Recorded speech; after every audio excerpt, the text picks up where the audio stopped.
तो आज हम लोग डिस्कस करेंगे टू पोर्ट नेटवर्क। ठीक है, तो टू पोर्ट नेटवर्क में पोर्ट ही अगर हम लोग बात करें, टू पोर्ट मतलब दो पोर्ट नेटवर्क की बात करें। ठीक है, तो जो पोर्ट होता है वो क्या होता है, तो पोर्ट होता है दो टर्मिनल से मिलकर जो बनता है उसे पोर्ट बोलते हैं। और एक पोर्ट में होता क्या है कि करंट जो है वो एंटर भी कर सकती है और लीव भी कर सकती है। ठीक है, मतलब जैसे ये मैंने दिखाया तो ये क्या है, एक पोर्ट है ना, लेकिन ये टू टर्मिनल से मिलकर बना है। तो एक टर्मिनल ये है और एक ये है, इससे करंट एंटर भी करेगी लीव भी करेगी। तो जो करंट, टोटल करंट जो होगी एक पोर्ट में वो क्या रहेगी, ज़ीरो रहेगी, क्योंकि एंटरिंग करंट और लीविंग करंट जो होती है वो इक्वल होती है। ठीक है, और जैसे कि रजिस्टर हो गया, इंडक्टर, कैपेसिटर, तो ये सारे के सारे एलिमेंट्स जो होते हैं वो टू टर्मिनल एलिमेंट होते हैं। ओके, तो उनको हम लोग ऐसे बोल सकते हैं कि वन पोर्ट एलिमेंट है ना। ओके, और अब जैसे रहता है कि एक टू पोर्ट नेटवर्क की हम लोग बात कर रहे हैं। ठीक है, तो ये बात की। अब इसमें ये जो ब्लॉक बॉक्स है, इसमें ब्लैक बॉक्स जो ब्लॉक बॉक्स है, इसमें क्या रहता है कि लीनियर, बाई डायरेक्शनल और पैसिव एलिमेंट। मैंने इसके जस्ट पहले वाली वीडियो में डिस्कस करा था कि linear, non linear, bidirectional, unidirectional, और ये सब अपन ने डिस्कस करा था। ठीक है, तो इसके अंदर जो होते हैं लीनियर, बाई डायरेक्शनल और पैसिव एलिमेंट होते हैं। मतलब कि रजिस्टर, इंडक्टर, कैपेसिटर हो सकता है, और जो इंडक्टर कैपेसिटर होगा वो विदाउट इनिशियल कंडीशन होगा। ठीक है, कोई इनिशियल कंडीशन नहीं होगी। और इसमें जो है इनसाइड द ब्लैक बॉक्स, इसमें क्या होगा कि कोई भी इंडिपेंडेंट सोर्स नहीं होगा। जैसे कि नॉर्मली जो करंट और वोल्टेज सोर्स होते हैं इंडिपेंडेंट, वो इनसाइड द नेटवर्क नहीं होंगे, इसमें डिपेंडेंट हो सकते हैं। ठीक है, और स्टैंडर्ड नोटेशन जो होता है, तो दोनों पोर्ट से करंट को हम एंटरिंग लेते हैं। ये लीविंग करंट जस्ट मतलब एक्सप्लेन करने के लिए बताया है, जैसे हमें केबीएल अप्लाई करना तो कर सकते हैं।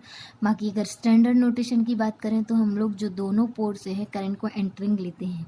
ओके, और बस ये है कि इसमें चार क्वांटिटी हो जाएंगी। दो पोर्ट नेटवर्क है तो V1 I1, V2 I2 ये हो जाएगी। अब इनको हम चारों वेरिएबल को सॉल्व करके कुछ भी फाइंड कर सकते हैं एक नेटवर्क में। ठीक है, ये जैसे मैंने बोला हुआ भी है कि अगर जो वो ब्लैक बॉक्स है, अगर वो कैसे बना है, energy storage element. Energy storage element क्या है, इंडक्टर, कैपेसिटर। तो अगर उनसे बना है तो उनकी इनिशियल कंडीशन जो है वो मस्ट ज़ीरो होनी चाहिए। ठीक है, होनी ही चाहिए ज़ीरो। ओके, और जो नेटवर्क है इनसाइड द पोर्ट, वो डिपेंडेंट सोर्स से बना हो सकता है लेकिन इंडिपेंडेंट सोर्स से नहीं। मैंने अभी बोला था कि वोल्टेज और करंट सोर्स, जो इंडिपेंडेंट करंट और वोल्टेज सोर्स होते हैं उनसे नहीं रहेगा, वो नहीं रहेंगे। ठीक है, और अब हम लोग बात करते हैं कंसेप्ट ऑफ सिमेट्री का। तो सिमेट्री में होता क्या है कि अगर हम लोग रेशियो निकालते हैं एक्साइटेशन टू रिस्पॉन्स का, ठीक है, तो वो दोनों साइड क्या कांस्टेंट रहता है दोनों पोर्ट पे इंडिपेंडेंटली कि हमने कौन सी कंडीशन ली है। देखो जैसे इस वाले में बोले तो हमने फर्स्ट जो पोर्ट है उधर वोल्टेज सोर्स कनेक्ट कर दिया है ना, और इधर साइड को ओपन रखा। जब ओपन है तो करंट जीरो होगी इधर की, तो इधर जो बनेगा क्या बनेगा, VS/I1। ठीक है, ये कब है, जब I2 ज़ीरो है। अब अगर सेम अगर हम सोर्स की पोजीशन को इधर ले आते हैं तो ये आएगा VS/I2, और इसमें भी कंडीशन क्या है, I1 ज़ीरो है क्योंकि फर्स्ट पोर्ट को ओपन रखा है। तब ये सिमेट्री में होता क्या है कि ये दोनों ही भले अलग अलग है, VS/I1 और VS/I2, तो हमें ऐसे लगेगा कि इधर तो I1 है इधर तो I2, ये तो सेम नहीं होगा। लेकिन सिमेट्री की कंडीशन के अकॉर्डिंग ये क्या होगा, इक्वल होगा। ठीक है, क्योंकि जो एक्साइटेशन टू रिस्पॉन्स है वो कांस्टेंट रहेगा इंडिपेंडेंटली कि हमने क्या कंडीशन ली है, तो वही सिमेट्री की कंडीशन होती है। ओके, और जैसे कि स्मॉल नेटवर्क है, जैसे ये वाला है 2 ohm 1 ohm 1 ohm 2 ohm, तो इसको हम ऐसे अलग ही समझ आ रहा कि इस तरफ और इस तरफ अगर इधर हम मिरर रखते हैं तो दोनों तरफ एक जैसे ही दिखेगा, मिरर इमेज दिखेगा, तो इसको हम सीधे ऐसे ही बता सकते हैं इसमें सिमेट्री है। ओके, अब हम बात करते हैं कि ये जो टू पोर्ट नेटवर्क है उसको हम डिफाइन कैसे करते हैं। तो उसको हम डिफाइन करते हैं डिफरेंट पैरामीटर्स का यूज़ करके। तो इसमें होते हैं 6 होते हैं, Z parameter, Y parameter, H parameter, G parameter, ABCD parameter, उसको ट्रांसमिशन पैरामीटर भी बोलते हैं, और उसका इन्वर्स भी होता है। ओके, तो अगर हम लोग Z पैरामीटर की बात करते हैं, ओके, तो Z पैरामीटर में क्या होगा कि इसमें ये सब चीज़ें जो हैं वो स्टैंडर्ड ही हैं कि अगर जेड पैरामीटर है तो V1 V2 रहेगा फंक्शन ऑफ I1 I2, ठीक है। तो इक्वेशन क्या बनेगी, V1 equal to Z11 I1 plus Z12 I2 और V2 जो होगा Z21 I1 plus Z22 I2 होगा, ठीक है। और इसको हम मैट्रिक्स के फॉर्म में लिख देंगे कि V1 V2 है in terms of I1 I2 है, फंक्शन ऑफ I1 I2 है, और ये है Z मैट्रिक्स, ठीक है। तो Z11 Z12 Z21 Z22, ठीक है। तो याद रखने के लिए ये कि V equal to Z I होता है, V equal to R I होता है, और इम्पीडेंस अगर है तो जेड आई होगा, तो इसलिए V equal to Z I होता है। और V है तो V1 V2 आ जाएगा, क्योंकि तो V equal to Z I लेंगे, ठीक है। तो V है तो V1 V2 हो गया, और I है तो I1 I2, टू पोर्ट मतलब टू पोर्ट की बात कर रहे हैं हम लोग, है ना। तो दोनों टर्मिनल के वोल्टेज V1 V2 और करंट I1 I2, तो ऐसे आ जाएगा। और ये जो Z है वो Z मैट्रिक्स, ठीक है। तो ये सारी एंट्री आ जाएंगी, ओके। अब हम लोग बात डिफाइन करते हैं अलग अलग कंडीशन के हिसाब से। तो अगर हम इसमें Z11 को निकालना चाहें, ठीक है, तो Z11 अगर इस टर्म को हम ज़ीरो कर दें तो Z11 क्या हो जाएगा, V1 अपॉन I1, ठीक है। तो अब इस टर्म को ज़ीरो करने के लिए Z12 को तो ज़ीरो नहीं कर सकते क्योंकि ये तो कांस्टेंट है, हमें नहीं पता क्या होगा, लेकिन I2 को हम ज़ीरो कर सकते क्योंकि ये हमारे सर्किट से है। तो ये कंडीशन रखी V1 upon I1 at I2 equal to zero, that will what Z11। इसको रीड कैसे करेंगे, open circuit driving point input impedance. देखो Z11 है, V1 I1 का रेशो है, मतलब इनपुट तरफ की बात कर रहे हैं, तो ये इनपुट आएगा, ठीक है। तो इनपुट इम्पीडेंस तो ये है। अब बोल रहे हैं कि ड्राइविंग पॉइंट, ठीक है। ड्राइविंग पॉइंट मतलब फर्स्ट इधर वाला का है, मतलब सेम सेम चीज़ें हैं, ऐसे याद रख सकते हो कि सेम सेम चीज़ें हैं, इसलिए ड्राइविंग पॉइंट बोला, ओके। और I2 ज़ीरो है, तो कंडीशन क्या लग रही है, ओपन सर्किट, तभी तो करंट ज़ीरो है, ठीक है। तो देखो अब इसी वजह से Z पैरामीटर को जितने भी हैं चारों पैरामीटर को ऐसे ही लिखना है जैसे Z21 लिखते हैं, ठीक है। तो क्या हो जाएगा, V2 upon I1 at I2 equal to zero. तो ये भी हो जाएगा, ओपन सर्किट तो है क्योंकि करंट ज़ीरो है, और ये जो है ये तो ना तो इनपुट इम्पीडेंस है ना आउटपुट, क्योंकि देखो Z21 है, मतलब वोल्टेज है सेकंड टर्मिनल का, सेकंड पोर्ट का, और करंट है फर्स्ट पोर्ट का, इसलिए इसको बोलेंगे क्या, ट्रांसफ़र इम्पीडेंस, ठीक है। तो ये है तो ट्रांसफ़र इम्पीडेंस लेकिन फॉरवर्ड है, ठीक है। आउटपुट बाय इनपुट है इसलिए फॉरवर्ड है, लेकिन अगर इनपुट बाय आउटपुट होता, इनपुट में क्या आएगा, V1 I1, और आउटपुट में आएगा V2 I2। तो अगर आउटपुट बाय इनपुट के टर्म में है तो ये फॉरवर्ड होगा, लेकिन इनपुट बाय आउटपुट के टर्म में है तो ये रिवर्स होगा। इसीलिए Z12 की अगर बात करते हैं तो ये क्या आएगा, V1 अपॉन I2, और कंडीशन क्या रहेगी, I1 इक्वल टू ज़ीरो। तो देखो एक चीज़ तो क्लियर है कि ओपन सर्किट रहेगा। दूसरी बात ये है क्या, ट्रांसफ़र इम्पीडेंस है, क्योंकि 1 2 है, ट्रांसफ़र इम्पीडेंस है। अब है क्या, फॉरवर्ड है कि रिवर्स है, तो देखो क्योंकि ये इनपुट बाय आउटपुट है तो ये रिवर्स हुआ ना, क्योंकि ये रेशो जो है आउटपुट बाय इनपुट के टर्म में होता है, ओके। तो ये हुआ।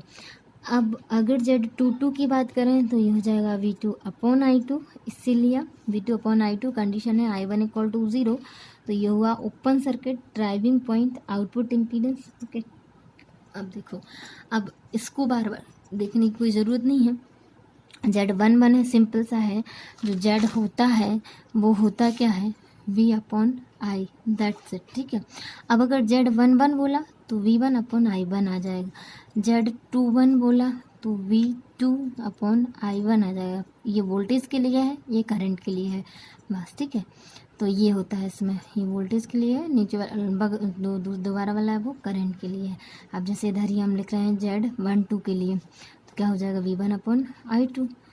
और Z पैरामीटर की बात कर रहे हैं तो पता है ही है कि करंट की ज़ीरो वैल्यू बोलेंगे, है ना। इसीलिए तो इस Z पैरामीटर को इम्पीडेंस पैरामीटर तो बोलते ही हैं, क्योंकि Z पैरामीटर है, Z होता ही इम्पीडेंस है। और इसी को ओपन सर्किट पैरामीटर भी बोलते हैं, क्योंकि इसमें जो भी हम चारों इम्पीडेंसेस को लिखते हैं तो कंडीशन होती है कि करंट ज़ीरो होता है। अगर डिवाइडेड बाय I1 है तो I2 ज़ीरो होगा, इधर I1 है तो I2 ज़ीरो होगा, इधर I2 है तो I1 ज़ीरो होगा, ओके। तो ये होता है, ठीक है, ओके। अब हमने क्या किया, जो वो इक्वेशन थी ये वाली, V1 equal to Z11 I1 plus Z12 I2 V2 equal to Z21 I1 plus Z22 I2।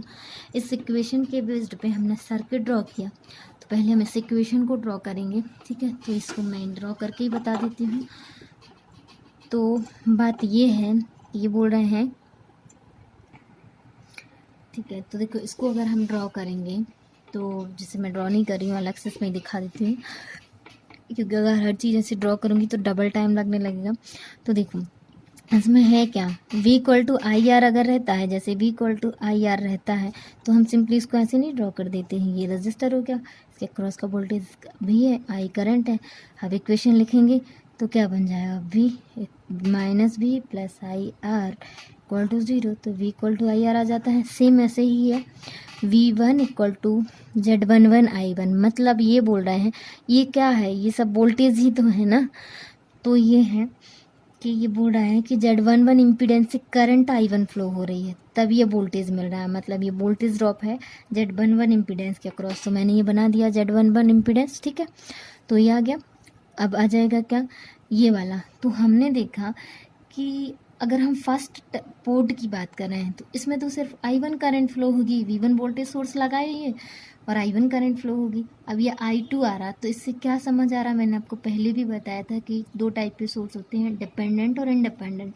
तो एक चीज़ इससे क्लियर ये हो जाएगी आपको कि अगर हम फर्स्ट वाले पोर्ट की बात कर रहे हैं, तो इसमें तो सिर्फ I1 करंट फ्लो हो रही है, और ये I2 अगर आ रहा है तो ऐसा तो होगा नहीं कि ये जो है इस तरफ ड्रॉ होगा सेकंड पोर्ट पर। मतलब ये सिंपल सा है कि ये डिपेंडेंट सोर्स फॉर्म करेगा, ओके। तो सीधा सीधा हम इसको वोल्टेज डिपेंडेंट सोर्स, मतलब वोल्टेज सोर्स बनाएंगे, जो कि करंट डिपेंडेंट है। करंट दिया तो करंट डिपेंडेंट हुआ, और ये है क्या, बेसिकली वोल्टेज सोर्स, क्योंकि ये वोल्टेज है तो वोल्टेज ही होगा। तो प्लस माइनस Z12 I2। अब अगर चाहो तो क्रॉस चेक करने के लिए KVL इक्वेशन लगा लो, तो minus V1 plus Z11 I1 plus Z12 I2 equal to 0। V1 को इक्वल करेंगे तो सेम इक्वेशन ये आ जाएगी।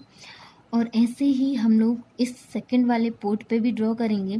तो देखो मैंने पहले ही बोला था आपको कि जो स्टैंडर्ड नोटेशन होता है पोर्ट का, टू पोर्ट का, वो यही होता है कि दोनों पोर्ट से हम करंट एंटरिंग लेते हैं। तो इधर से तो हमने एंटरिंग ली थी, इधर से भी हम लोग एंटरिंग लेंगे। तो मतलब प्लस माइनस V2 ऐसे लिया, उसके बाद ऐसे करंट ली।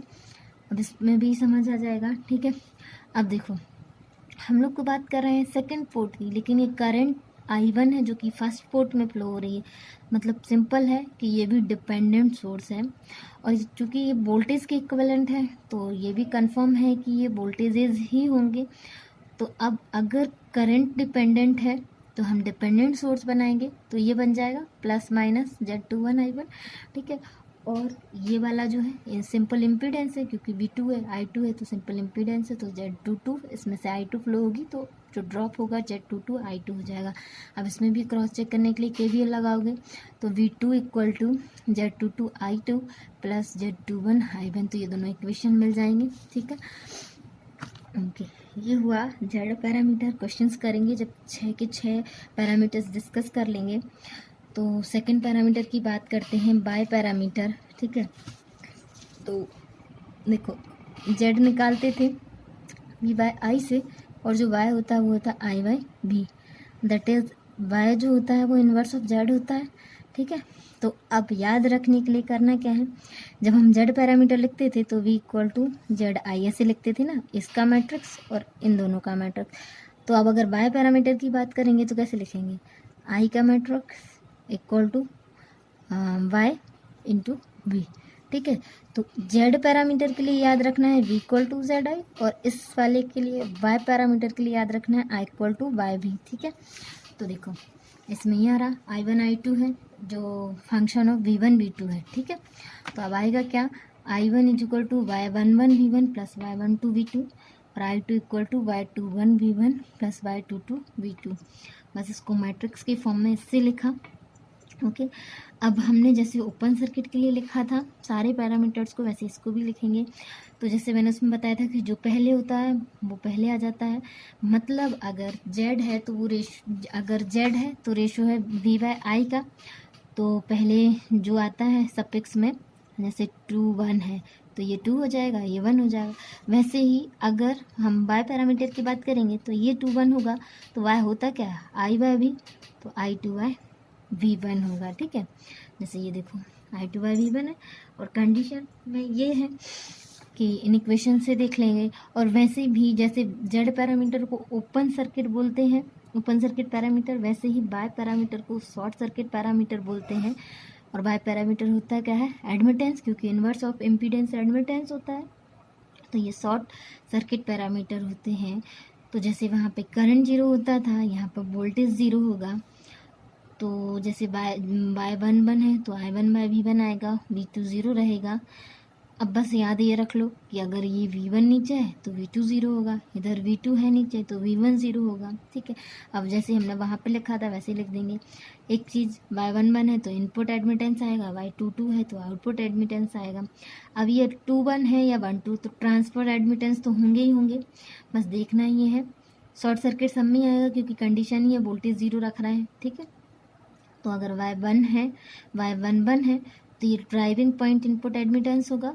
Y21 है तो मैंने क्या बोला था, अगर आउटपुट बाय इनपुट है तो फॉरवर्ड आएगा, इनपुट बाय आउटपुट है तो रिवर्स आएगा। तो देखो I2/V1 मतलब second port upon first port की क्वांटिटी, तो ये I2/V1 है, that is output by input. तो ये शॉर्ट सर्किट फॉरवर्ड आया, फॉरवर्ड ट्रांसफर एडमिटेंस। लेकिन अगर I1/V2 है तो ये क्या है, इनपुट बाय आउटपुट है, दैट इज़ रिवर्स है, रिवर्स ट्रांसफ़र एडमिटेंस, ठीक है। और ये तो हो गया, ओके। तो देखो जैसे हमने बोला था कि बाय पैरामीटर और जेड पैरामीटर में क्या रिलेशन होता है, ठीक है। तो हमें पता था कि V = ZI in terms of matrix बात करें, ठीक है। तो अब हमें I वाला चाहिए है तो हम करेंगे क्या, जेड इनवर्स से दोनों तरफ मल्टीप्लाई कर देंगे। तो ये है Z inverse matrix into V matrix equal to Z inverse matrix into Z into I. तो ये जो है वो क्या बन जाएगा, 1। तो ये आ जाएगा Z inverse into V equal to I. और इसको हम बोलते हैं, अगर उससे कंपेयर करें कैसे, matrix I equal to Y भी, ठीक है। तो इससे कंपेयर करेंगे तो इससे क्या आया, मैट्रिक्स वाई जो है वो जेड इनवर्स के इक्वल आया, ठीक है, ये आया। अब इसको हम लोग क्या करेंगे, जैसे कोई भी सर्किट है और उसमें बाय या जेड पैरामीटर पूछा है निकालने को, तो अगर हम एक निकाल लेंगे तो दूसरे को सीधे इन्वर्स करके फाइंड कर सकते हैं। तो वही हम लोग इधर देख लेते हैं रिलेशन क्या आता है, ठीक है। तो बार बार निकालना नहीं पड़े इसलिए बोल रही हूँ।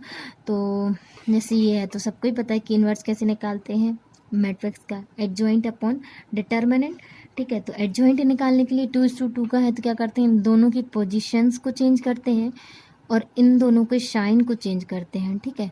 और डिवाइडेड बाय डिटर्मिनेंट कर देते हैं, ठीक है। ये एडजॉइंट क्या हुआ, इन दोनों की पोजीशन चेंज की, इन दोनों का साइन चेंज हुआ तो वो एडजॉइंट आया। और डिवाइडेड बाय ऑफ डिटर्मिनेंट किया तो वो आया, जैसे कि मैंने ये बोला ABCD, इसका इन्वर्स फाइंड करो, ठीक है। तो इसको मैंने बोल दिया कि मैट्रिक्स A है, कैपिटल A।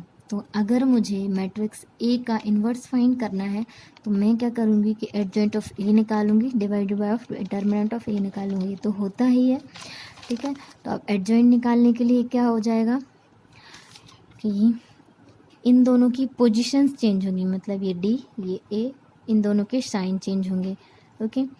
और जो डिटर्मिनेंट है वो तो ऐसे आ जाएगा सीधे ABCD, दैट इज़ ऐसे AD माइनस BC। इससे डिवाइड कर देंगे तो हम मिल जाएगा A इनवर्स। ऐसे ही हमने Z के लिए किया, तो इसमें अगर हम निकालते हैं तो देखो क्या आएगा, इन दोनों की पोजीशन चेंज हो जाएगी तो ये Z22 आ जाएगा, ये Z11, और इन दोनों की साइन तो -Z12 -Z22। डिटर्मिनेंट मतलब जो Z मैट्रिक्स है उसका डिटर्मिनेंट निकाल के उसको डिवाइड करेंगे, तो हमने उसको पूरा ना लिख के सिर्फ मोड Z मतलब डिटर्मिनेंट ऑफ Z लिख दिया है। तो इससे हम Y11 और सारे निकाल लेंगे चारों के चारों, ठीक है। तो अगर हम कंपेयर करें, ये क्या बन गया, Z इनवर्स है तो ये बन गया बाय, ठीक है। ये Z इनवर्स है मतलब ये है Z इनवर्स, तो ये काय के इक्वल है Y के, ठीक है। तो ये जो है सारी की सारी Y की वैल्यू है। तो अगर हम Y11 निकालेंगे तो क्या आएगा, Z22 divided by of determinant of Z, Y12 जो आएगा minus of Z12 divided by of determinant of Z, Y21 जो आएगा minus of Z21 upon determinant of Z, और Y22 जो आएगा वो आएगा Z11 bye determinant of Z। Okay. तो अब ऐसा है कि बार बार ये ड्राइव करने से अच्छा है कि याद रख लो। तो याद रखने को क्या है कि जब भी हम लोग बाय निकालेंगे, है ना, जेड दिया है और बाय निकालना है, तो चारों की चारों जो बाय की वैल्यू है सबको उसके डिटर्मिनेंट से तो डिवाइड करना ही है। एक चीज़ फिक्स हो गई। अब देखो, अगर 1 1 वाला निकालना है तो उसका जस्ट वो वाला आ जाएगा, 2 2 वाला आ जाएगा, ठीक है। अगर 1 1 वाला निकालना है तो 2 2 वाला आ जाएगा ऊपर, और अगर 2 2 वाला निकालना है तो 1 1 वाला आ जाएगा, ठीक है। और अगर 1 2 या 2 1 वाला निकालना है तो वो ही रहेगा, बस साइन चेंज हो जाएगा। तो ऐसा ये सब निकालो, ऐसा ज़रूरी नहीं है। बस सिंपली याद रखो कि सारी की सारी वैल्यूज़ को डिटर्मिनेंट ऑफ जेड से डिवाइड करोगे, और अगर 1 1 निकालना है तो 2 2 रहेगा ऊपर, 2 2 निकालना है तो ऊपर 1 1 वाला रहेगा, और अगर 1 2 निकालना है तो 1 2 वाला ही रहेगा, बट नेगेटिव साइन रहेगा। मतलब अब अगर उसमें नेगेटिव ऑलरेडी है तो पॉजिटिव हो जाएगा, मतलब जस्ट अपोजिट साइन रहेगा, ठीक है। और अगर 2 1 वाला निकालना है तो वैल्यू तो 2 1 वाली ही रहेगी, साइन नेगेटिव हो जाएगा, ठीक है। ओके। और अब देखो, उसी से जैसे हमने ये ड्राइव किया कि y जो है वो z इन्वर्स के इक्वल आ रहा है, वैसे ही z जो है वो y इन्वर्स के इक्वल होता है, ठीक। तो सेम जैसे हम इसमें निकालते हैं वैसे इसमें निकालते हैं कि अगर y वाली क्वांटिटी चारों दी हैं, ठीक है, बाय मैट्रिक्स की, और z मैट्रिक्स निकालना है, तो क्या करेंगे कि चारों की चारी वैल्यूज़ को डिटर्मिनेंट ऑफ y से डिवाइड कर देंगे, और सेम 1 1 वाला निकालना है तो 2 2 वाला आएगा, 2 2 वाला तो 1 1 आएगा, और 1 2 और 2 1 वाले में सेम क्वांटिटीज़ आएंगी, 1 2 या 2 1 वाली, लेकिन बस साइन जो हो जाएगा वो नेगेटिव हो जाएगा, ठीक है। अब इसी चीज़ को हम लोग ड्रॉ कर रहे हैं। तो हमारी जो इक्वेशन थी वो क्या थी, I1 equal to y11 v1 plus y12 v2 और I2 equal to y21 v1 plus y22 v2, ठीक है। तो अब हमें ड्रॉ करना है। तो एक चीज़, ये क्या है, करंट ही है, क्योंकि करंट के इक्वल में लिख रहा है, मतलब सिंपल सा है, जो भी टर्म है वो करंट है, ठीक है। तो ये भी क्या है, करंट ही है एक, है ना। तो अब एक चीज़ की, अगर मैंने एक चीज़ बोली थी आप लोगों की, अगर सीरीज़ है तो जितने भी आप एलिमेंट कनेक्ट कर दो उसमें, है ना, सबके अक्रॉस करंट क्या होगी, सेम होगी, ठीक है। तो सेम वैसे ही अगर एलिमेंट जो हैं पैरेलली कनेक्ट हैं, ठीक है, कितने भी एलिमेंट पैरेलली कनेक्ट कर दो तो उसमें क्या होगा, वोल्टेज सेम होगा, ठीक है। तो ये वही कंसेप्ट है। अभी हमने जो जेड के लिए बनाया था उसमें क्या था, वी जो था वो I1 I2 के टर्म में था, ठीक है। वी जो था वो I1 I2 के टर्म में था, मतलब वोल्टेज की बात कर रहे थे, करंट जो है वो सेम थी, सीरीज जैसे बना रहे थे। अब अगर हम लोग बात कर रहे हैं इसकी जो बाय पैरामीटर है, तो हमें क्या करना है, करेंट्स का सम लिखना है।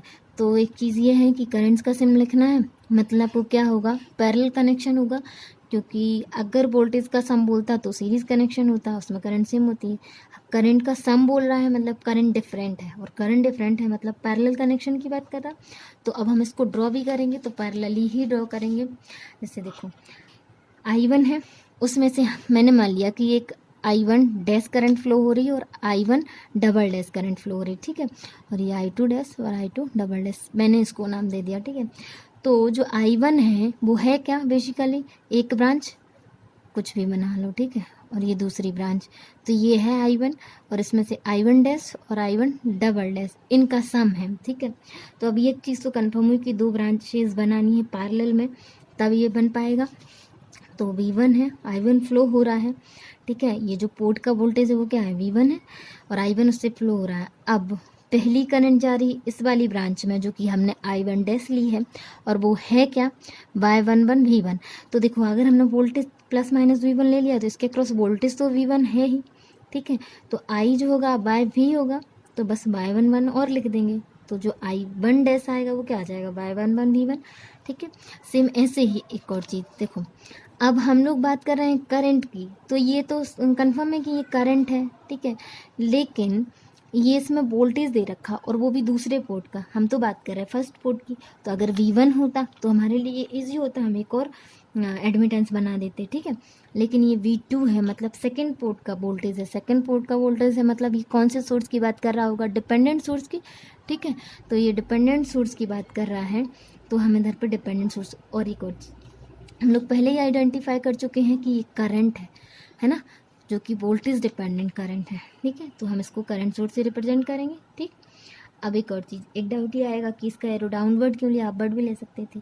तो सिंपली फ्रॉम द KCL कि ये जो I1 है वो इन दोनों का सम है, तो दोनों नीचे ही जा रही होंगी, ठीक है। या ऐसे ही सेम हम लोग ड्रॉ करेंगे सेकंड पोर्ट को। तो सेकंड पोर्ट में मैंने पहले भी बोला था कि जब भी हम लोग 2 पोर्ट नेटवर्क की बात करेंगे तो दोनों टर्मिनल से करंट को एंटरिंग लेंगे, तो इधर भी करंट को एंटरिंग लेंगे।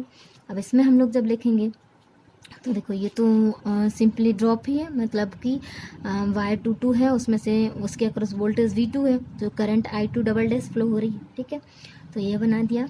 और ये देखो अब हम लोग बात कर रहे हैं सेकंड पोर्ट की, लेकिन फर्स्ट पोर्ट का वोल्टेज है, मतलब सेम ये भी डिपेंडेंट सोर्स है। तो हम पहले ही ऑब्जर्व कर चुके हैं कि ये करंट सोर्स की बात कर रहा है, ठीक है, लेकिन जो क्या है वोल्टेज डिपेंडेंट है। तो अगेन हम लोग करंट सोर्स बनाएंगे और ये वैल्यू लिखेंगे, ये इक्वेशन बन जाएगी, ठीक है। अगर आप KCL लगाओगे तो सेम यही वाली आ जाएगी। तो नेक्स्ट है H पैरामीटर, ठीक है। तो H पैरामीटर में होता क्या है कि इसमें होता है V1 I2 होता है in terms of I1 V2, ठीक है। जो V1 I2 है वो फंक्शन होता है I1 I2 का। और सिंपली याद रखने के लिए जैसे मैंने याद रखा है कि Z12 इक्वल टू Y12, ऐसा होता नहीं है, ठीक है, लेकिन ये मैंने याद रखने को बोला है। तो Z12 इक्वल टू Y12 मतलब कि V1 I2 जो है वो फंक्शन ऑफ I1 V2 है, ठीक। V1 I2 है फंक्शन ऑफ I1 V2 है, ठीक है। तो अब हम इक्वेशन लिखेंगे, तो V1 equal to H11 I1 plus H12 V2, क्योंकि V1 जो है I1 V2 का फंक्शन है और I2 जो है वो भी I1 V2 का फंक्शन है, तो H21 I1 plus H22 V2, ठीक है। ओके, अब इसमें क्या है, ये जो है इधर वाले वो डिपेंडेंट होते हैं, हाँ ठीक है, ये जो होते हैं वो डिपेंडेंट है, ठीक है। और ये जो है I1 V2 वो तो इंडिपेंडेंट है, ठीक है। V1 I2 क्यों डिपेंडेंट है, क्योंकि ये I1 V2 पर डिपेंड कर रहा है, ओके। तो अब हम इसको मैट्रिक्स के फॉर्म में लिखा, ये आया। उसके बाद में हम इसको एक्सप्लेन करेंगे H11 को, ठीक है। तो H11 क्या होगा, V1 अपॉन I1 होगा व्हेन V2 इक्वल टू 0, ये आया, ठीक है।